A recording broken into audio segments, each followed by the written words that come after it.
back to my channel, Maps on the Map.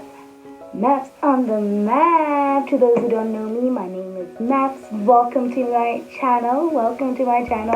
I'm doing a different kind of a video today, and this is something that I've actually wanted to do for a while. So we're going to get in the Word today.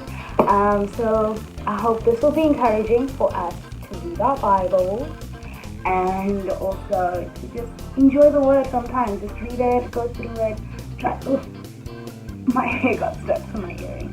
Try to read it, enjoy it, and see what is in store. Because I think sometimes we skip over some verses in the Bible.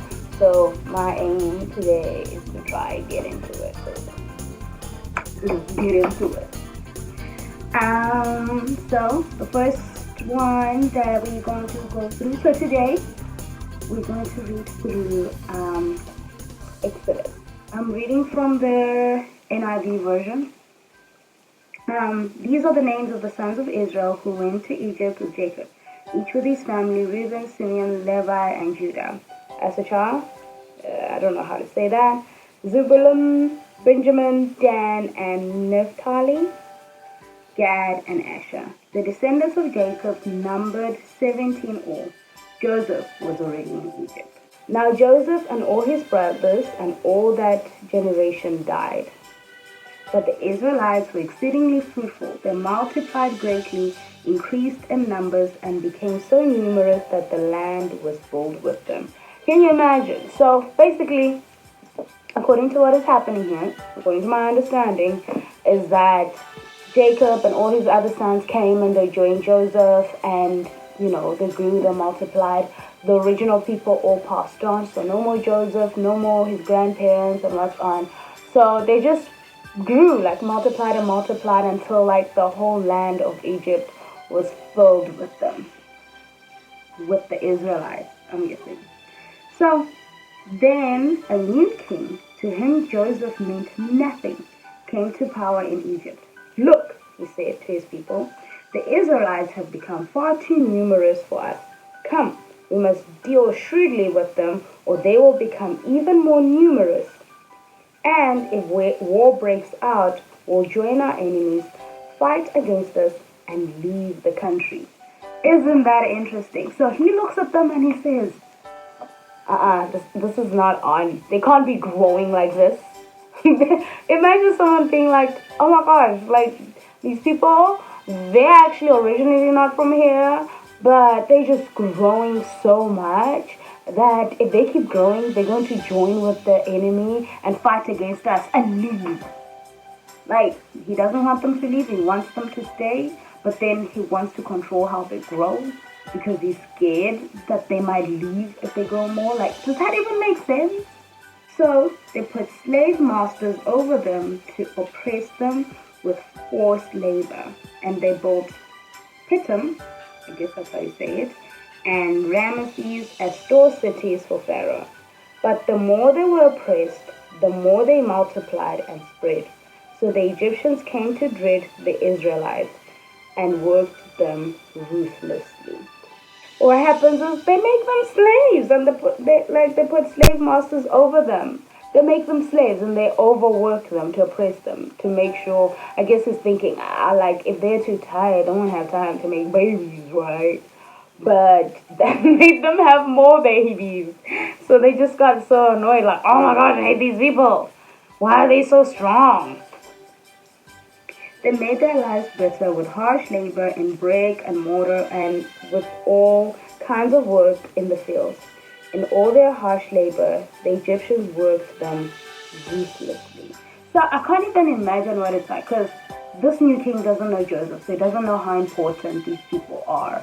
And he's just thinking, oh my gosh, they're just multiplying. And it's a threat to him because they might fight against him and they leave. So he decides, let's make them slaves. And then they just overwork them. And I can't imagine what it was like to be an Israelite. You're living your life and the next thing you're a slave. Overnight? Can you imagine what that is like? The king of Egypt said to the Hebrew midwives, whose names were Shiphrah and Puah, when you are helping the Hebrew woman during childbirth on the delivery stool, if you see that the baby is a boy, kill him. But if it is a girl, let her live. The midwives, however, feared God and did not do what the king of Egypt had told them to do. They let the boys live. Then the king of Egypt summoned the midwives and asked them, "Why have you done this? Why have you let the boys live?" Yo! Okay, so first of all, this guy is disrespectful. He doesn't get like Egyptian midwives for the people. He calls the people's own people. Like he's like, I'm gonna get the Hebrew midwives and I'm gonna ask them to kill their own people's babies. Like if it's a girl, let her live. If it's a boy, live. Like I don't understand how he thinks this is okay. Okay, fine, you're a king, you're in power. But then like how do you expect me to destroy my people's people? And what's amazing here is that these midwives feared God more than the king. So they were just like, oh no, I'm not gonna do that. Okay, I don't know what they said, but they didn't do it. The midwives answered Pharaoh, Hebrew women are not like Egyptian women.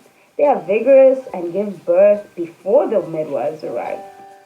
So God was kind to the midwives, and the people increased and became even more numerous. And because the midwives feared God, he gave them families of their own. The midwives lied to Pharaoh, of course, and God was like, good job for doing that. Good. Well, it sounds like they lied, because it says what? What did it say? Yeah. And they did not do what the king of Egypt had. Yeah, they didn't do what the king of Egypt had told them. And then when he asked them, they lied to him and said, yo, these women are so powerful that by the time we get to them, they've already given birth. So God is like, good job for not doing what the king did. And he gives them their own children. Which is interesting because I don't know about the culture or the background. Like, midwives are not allowed to have children, or these specific midwives didn't have children, or barren or whatever, and then God gave them families. Were they even married? What does it say? He gave them families of their own. So possibly they were single women, they didn't have a husband or bae or whatever, and God blessed them with a man, and he blessed them with children, and whatsoever, which is really beautiful. Or, I don't know, or this whole situation led them to get fired. So maybe midwives were not allowed to have children. So this whole situation led them to get fired, and they ended up having their own families and children. So I don't know what happened, but at the end of the day, they didn't have, and then God allowed them to have because they obeyed him.